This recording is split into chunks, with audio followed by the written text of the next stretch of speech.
and welcome to Life Coaching on the Move podcast. If this is your first time listening to this, thank you so much for giving me your time. I am absolutely thrilled that you've chosen this podcast and you've chosen to join me. This really is just a podcast where it's almost a life coach in your pocket, giving you tips and techniques that you can use in everyday life in order to grow your own confidence, make changes, make improvements, to get you thinking, get you to shake things up a little bit for yourself. It's raw, it's authentic, I do not edit it, I don't write a script, I just speak from the heart. I tell stories, either my own stories or those of the hundreds of people that I've coached over the last 17 years to make the subject come alive. So welcome along. If you're one of my regular followers, I am thrilled that you're back. I hope this one is useful, and I do make reference today to a past podcast, so that will help if you've listened to that. So welcome everybody. Today's podcast, I'm focusing on an extension of a topic I did 2 episodes ago. So that would have been episode 9, entitled The Importance of Being a Human Being rather than a human doing. And in that episode, we talked a lot about the importance of just being, just taking time out, just recharging, just having some me time, instead of constantly always thinking about what we've got to do, our achievements, our goals, our to-do list, and rushing and busyness and the stress that often goes with that. And within that episode, there was various tips and techniques, but the emphasis was on the importance of getting some me time, how critical it is that we do stop and we do recharge, and that it is not a luxury and it is not selfish, that in fact it is a necessity, because if we recharge and we look after ourselves and we stay well and we stay healthy, then we are much, much better able to give to all of those that need from us, whether it's customers, clients, bosses, team members, or children, family, pets, aging parents, etc. I mean, we've all got pulls on our time and our demands and our energies. We have to look after ourselves so that we can do that from a strong and able and well position. If we don't, something will happen to stop you. You will become ill, or the partnership will split, or the marriage will get affected, or stress and your sleep, etc., etc. Because we can't keep giving out without ever stopping and having some me time and recharging. So that's a quick recap of that episode of the importance of being human, or being a human being rather than a human doing. Please do visit that podcast episode if it helps. Today we are going to extend on that, because I know, because I've worked with so many hundreds of clients that on time management and stress management who are close to burnout, when I start talking about the importance of me time and downing the tools and things like that, their first objection to that is, well, it's all right for you, but I just haven't got time. That's what I'm saying. That's why I'm so stressed. I've got a to-do list as long as my leg, and if I were to suddenly start putting me time on there, it's just yet another thing on my to-do list to cause me more stress. I do not have the time to be able to stop and read a book, or chill and go for a walk, or I don't have time to exercise. I wish I did. It's a luxury. It's all right for you, kind of thing. And I know from working with so many groups and one-on-ones that there is time. There definitely is time. And that quite often, I was going to say quite often it's an excuse. That's harsh and it sounds judgmental. It's not meant to. It's not an excuse as such. It is a firm belief, but it's an inaccurate belief, because there is time. With the majority of people, there is time to grab. It's just a case of where they're allocating their time. So once we sit down and look at it with an open mind and do some soul searching and dig deep into how they're spending their time, there's usually an area where they can double up things, cut things out, etc. So in a sense, today is a little bit about some time management for you. There are two areas that I want to focus on predominantly.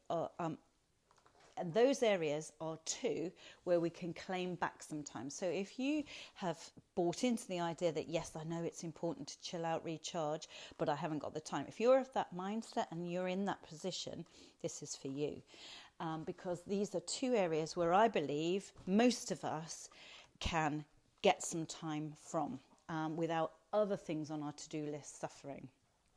So the first one is, and you may have heard this, read this, know this, but it's social media. And because I'm a life coach and because I have to challenge people's thinking and get them out of their comfort zones and ask them the right questions, I'm going to put this question to you. How much time do you spend on social media per day or per week? Because you might spend more at weekends on average. So let's just think about that. In fact, you can actually find out, can't we? We can often look at our screen time anyway and try and analyse how much time we have on the screen in our device. But hand on heart, real soul-searching question here. How much time do you lose just thinking, well, I'll just quickly look at Facebook or I'll just check on Instagram, and before you know it, 25 minutes have gone and you've been reading up and looking at photos and checking on people's lives that actually you barely even know, and certainly wouldn't meet them for a drink tonight, or it wouldn't be people you socialise with, or that you would ring and tell them about your bad day, or contact them and ask how their mother is, or anything like that. Who are these people that you're watching and you're looking up on and checking up on? I think Facebook and Instagram and those sorts of things are useful if you've got relatives and friends that live a distance away, keeping in touch with them, finding out what they're doing. But so often we are just watching and, looking into the window of people's lives that actually we probably haven't seen for months and months and months, and we probably won't see, and they're not on our Christmas card list, and they're not people we would spend time with. So is it valuable use of our time? And what I say to clients is, if you changed that time, you switched that time to literally hard cash, because there is that phrase, isn't there, that time is money. That's just a phrase though. But if it were literally, if every hour of the day was equivalent to, I don't know, let's say £100, just to round it up, nice tidy sum, but let's say every hour of our day were equivalent to £100. So we start off the day with those pounds or dollars if you're in the US or whatever, in the bank. And each hour we spend out that 100, another 100, another 100 goes till it's zero at the end of the 24-hour period. Then it rebalances, resets back to back to 100 per hour. If the time that you were spending on Facebook, if you had to pay that money out and lose that money, you've literally spent that money, that time, on people that you barely know. Some people actually you don't know, they're strangers half the time. If you had to actually shell out that money and give it to them and lose it from your hard cash, your pile of hard cash in that day, would you, are they people that you'd want to spend that money on? Would you want to part with that sort of money if that's what it was, rather than just hours and minutes? I think that's quite a strong thought, actually, that if it literally were money deducted from your bank account, I'm sure I wouldn't want to waste so much. I'm certain. I think that's true of most of us. Also, I want you to do some soul searching. What does social media do for you? What does it bring you? And it may well bring you stuff. It may well. I go on social media predominantly for work adverts and things like that. I don't put my children on there or what we're doing or my first cup of coffee or any of that. I don't do that. It's not for me. I don't get anything out of that, nor of watching others. So I use it predominantly for work. However, I have to say that, hand on heart, I do fall into the trap of just sifting through and just seeing what old friends are up to, or people I recognise or know what they're doing, what's going on in their life. And before I know it, I may have lost 20 minutes of my time. Well, that's what I was doing. I have reined that in a lot because I've realised it's just wasteful. I wouldn't phone them up. I wouldn't ask them. I wouldn't go and see them because they're not close friends. So I have really, really become disciplined with my time and my money, as it were, symbolically. But so for me, social media is an advertising platform for me. That's what it brings me. What does it bring you? Now, I know when I ask clients this, for some, it brings them connection. They may feel socially isolated. They may have moved town or moved job, and they haven't made friends yet. They may be single, and they feel quite lonely at weekends and Sunday evenings, and it helps them to feel connected. And so it does bring them things. But often when I ask that question, hand on heart, what does it bring you? There's often quite an element of negativity too. It can bring, a feeling of isolation. It can enhance that feeling of isolation. It can make people compare their lives with others. It looks and feels like other people's lives are fulfilled, busy, happy. But of course, that image that we put up on Facebook is not often real. It's a very false image. It's very skewed towards the positive. We don't put our bad days up there, our bad photos or our bad experiences or our emotions, often only the positives. But if we compare with others, it can drag us down, make our lives look boring, feel empty. And that comparison can be quite damaging. The isolation that it brings can be quite damaging too. So sometimes, quite often actually with clients, it can be a negative thing. And yet we still do it. It can be addictive, but negative. Isn't that the truth with many drugs and addictive things though? They're not always good for us. They're not always, make us feel great ultimately. So what I'm saying here is, you can get back some time by controlling how much us spend on social media, because that is out of our bank of 24 hours. Do you spend an hour a day on social media? Do you spend less? Do you spend more? Is it a wise investment? Is it the balance that you want? So one place that we can immediately get some time could be that.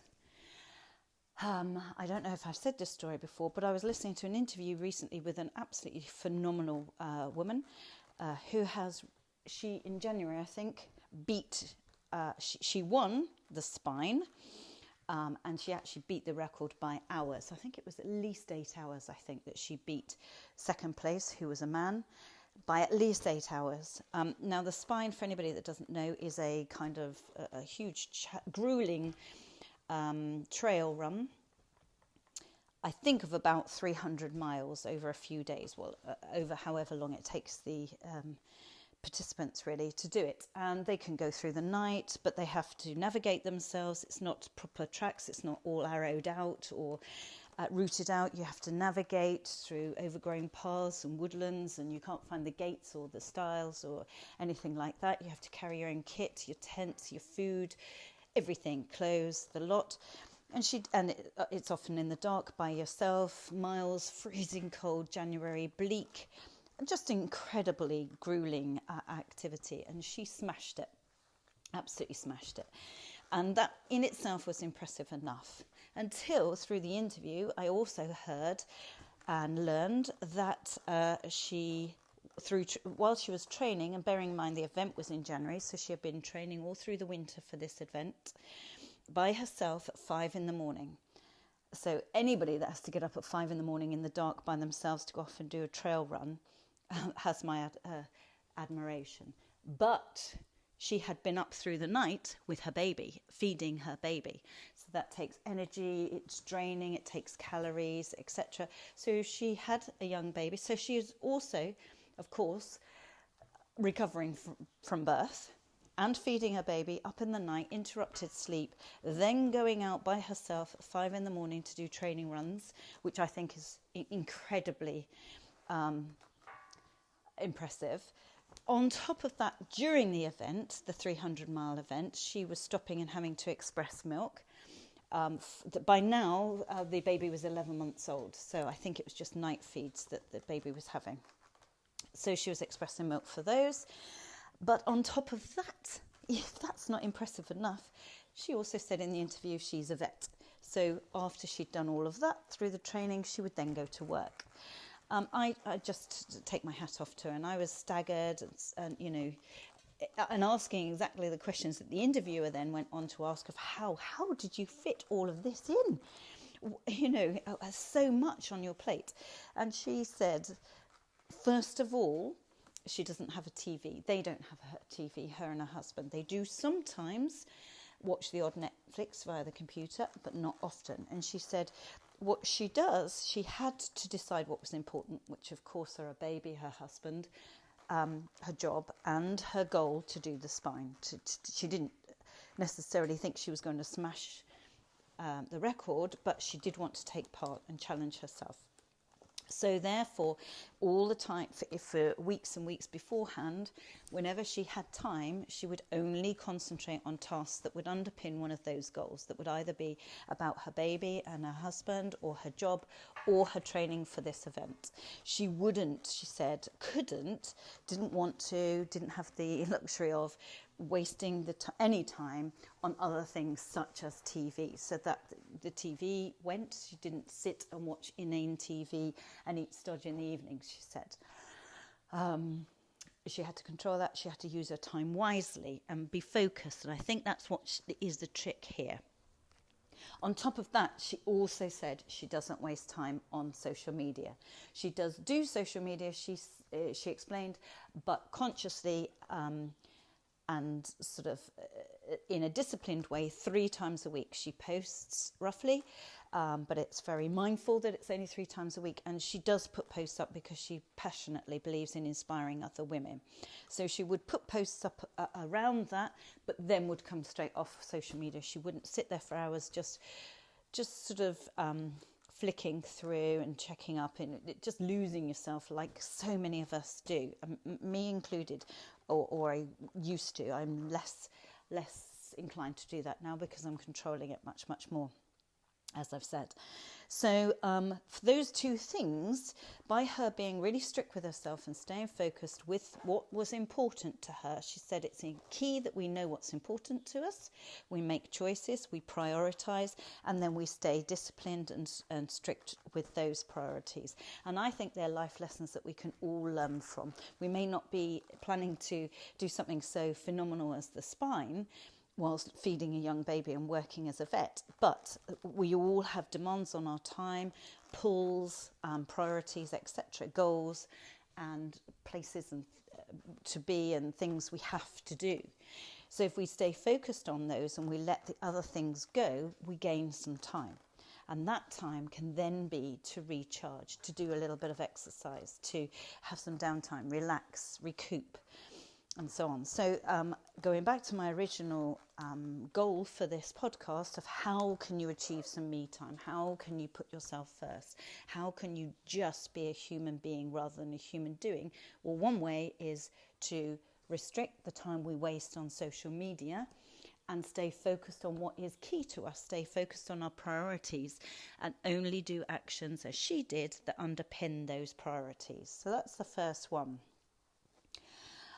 For you. So you do need to do some soul searching and think about it and maybe monitor how long you actually track how long you do spend, because you may be shocked, and question whether it's a wise investment, and maybe restrict yourself a little bit. The second area that I wanted to focus on how to immediately and easily, without other things suffering, gain yourself some time to just chill out and just recharge, is the lunch break. Now, I don't know what you do for a living, whether you're employed, paid employment, whether you're in a small startup of your own and self-employed, whether you're at home caring for young little humans or older people or whoever.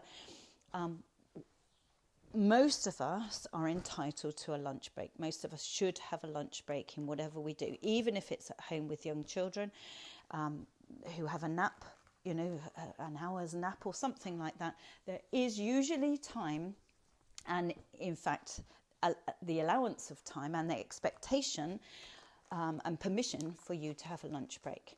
And yet, over and over again, when I'm working with clients who are stressed and burnt out or nearing burnout and poor time management, etc. When I ask about lunchtime, and their answer is, oh, no, I'm too busy to take a lunch break. I wish I could. It's a nice idea, isn't it, a lunch break, but I just haven't got the time. I've got to get all these tasks done. We're under too much pressure, too many deadlines. My boss is on my back. I've got too much to do. And so I often just sit at the desk, carry on, plod through, eat my sandwich at my desk and keep going. In the mistaken, I believe, belief that they'll get more done if they just stay at their desk and carry on working. Now, I admire their commitment. I admire their work ethic, but I think it's a mistake. I think they're wrong. I believe they're wrong. The belief is if you stay there working, you'll get that much more done. You gain yourself 45-minute lunch break that you would have lost, or an hour, or whatever. But that is a false belief. If you look at all of the studies, all of the time management studies, people wrongly believe that their work will suffer by the loss of that 45 minutes or an hour break. However, over and over again, it is found that is not the case. In fact, your output increases by taking a lunch break. If you look at it on a graph, for example, by taking a break, getting away from your desk, getting away from your stressors, getting some fresh air and oxygen, your work output, your productivity, your efficiency, your concentration, everything improves. So you not only don't lose that 45 minutes to an hour, you gain some on top. So it is a very false belief to think you'll get that much more done by carrying on working. No. If you've got that work ethic and that work commitment, then do yourself a favour. Take your break. You will gain so much as a result.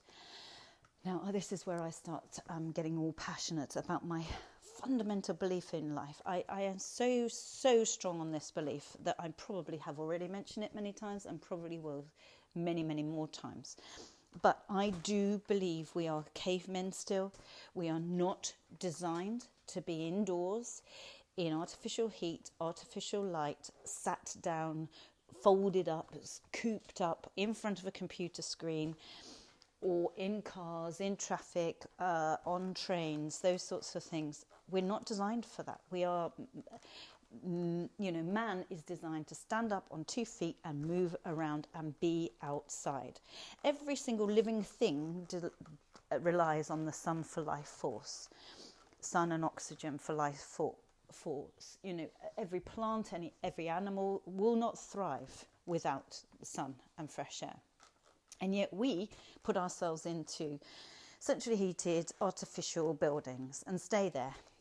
So whenever I'm working with clients now and I say you need to take your break and you need to go outside, their next objection is, but the weather we've been having, because it's usually January, February, March when most people hit burnout, because, and I absolutely believe this, because most people at that time are depleted in vitamin D. They're so low in vitamin D, and that's the natural mood lifter. That's why so many of us lose our mojo and feel low level depression in January, February, March.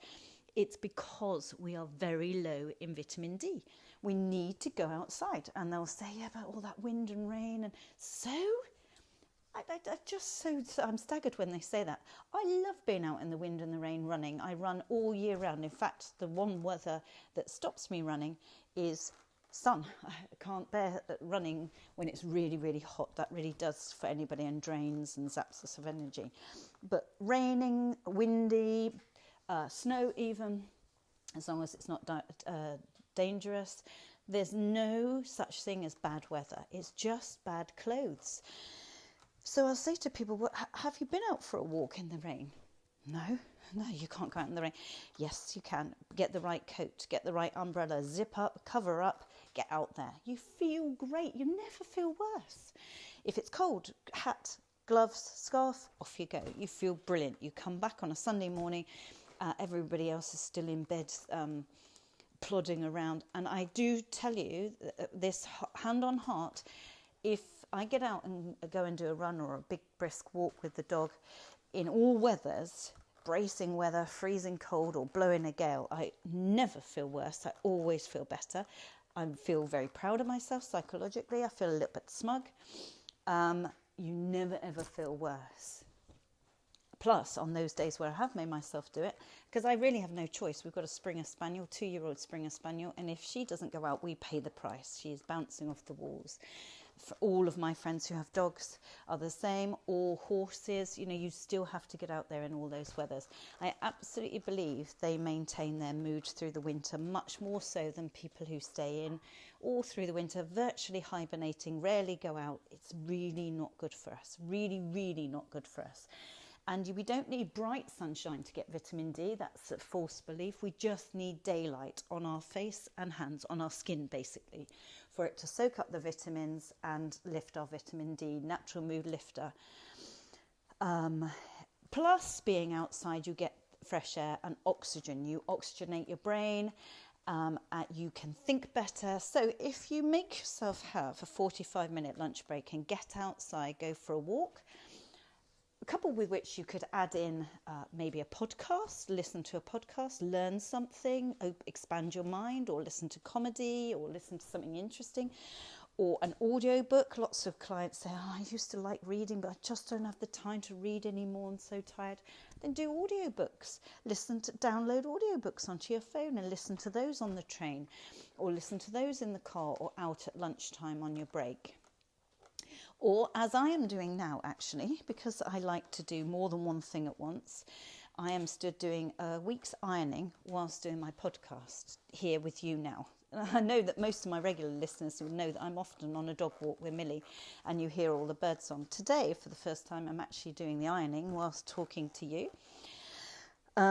But often when I do mopping the floors, cleaning the bathroom, or doing the ironing, I'm listening to podcasts or interviews or comedy, because it then makes something quite negative and draining that I hate, boring, thankless tasks. It makes it painless, and actually is a bit of recharging time, a bit of me time. I'm listening to a great book being narrated and getting the ironing done. So it doesn't all have to be negative. We can throw these things in to help us to get some good out of these things, whether they're the mundane tasks or whatever. Just got to sort of think outside of the box, how we can throw some things in that will boost us, recharge us. So I would passionately and strongly recommend that you take your lunch break. Go for a walk, go for a run. Lots of companies have showers now. You could do a half an hour run, shower, and then eat your sandwich at your desk. That means you've ticked the exercise box, you start to get fit, you start to get well, you eat better, you sleep better as a result, because A, you've had the vitamin D, which helps you sleep, B, you've had the oxygen, which helps you sleep, C, you've had the exercise, which helps you sleep, and anyone knows that if you've had a good night's sleep, you can handle and cope with virtually anything, especially if you're a mum. If you're tired and jaded and exhausted and you've had very little sleep, it's a real toughie. You're walking through treacle. It's hard to be tolerant and patient with children and things like that. A good night's sleep helps everybody, helps our concentration, helps our output, our productivity, everything. We eat better. We don't crave sugar as much if we've slept well, and so on. So we've got to break that negative cycle, got to get on the upward cycle rather than a downward spiral.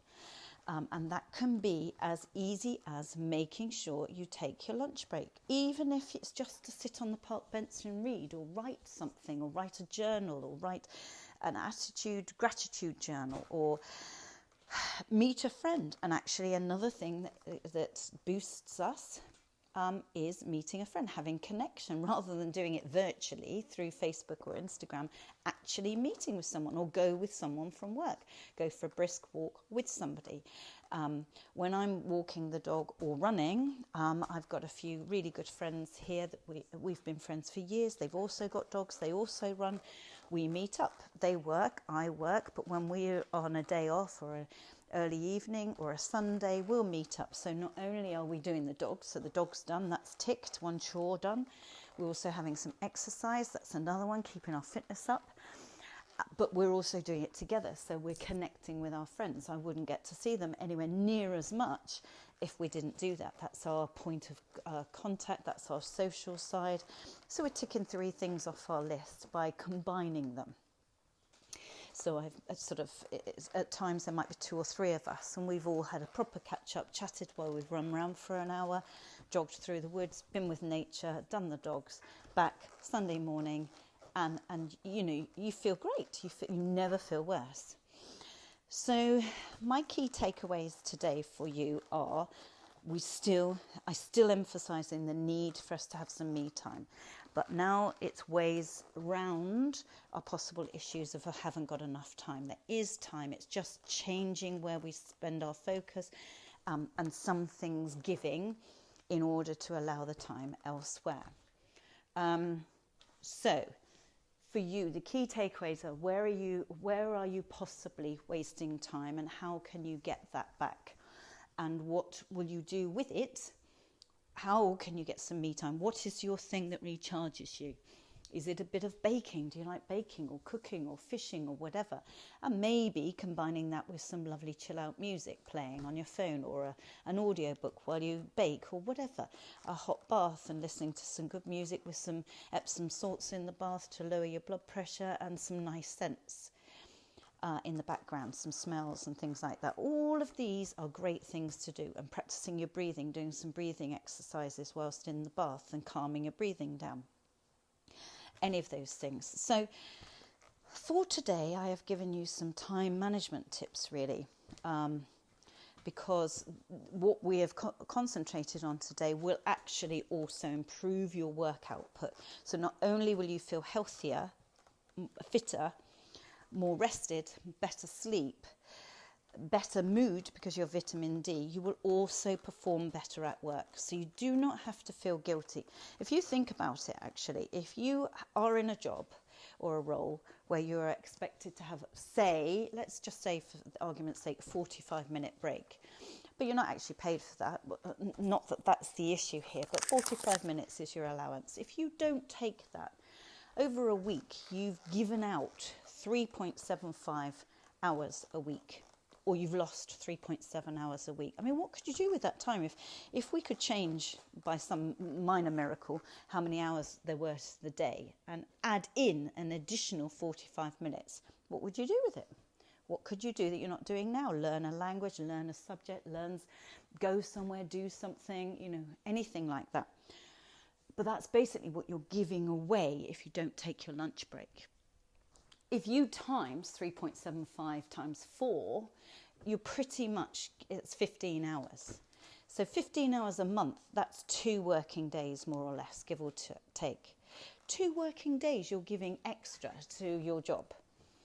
But actually it's false, because you're not getting the output at all, because your productivity is.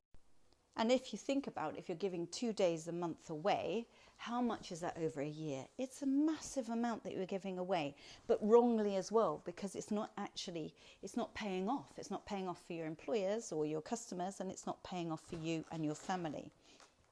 It's not selfish taking that lunch break at all. In fact, everyone will benefit.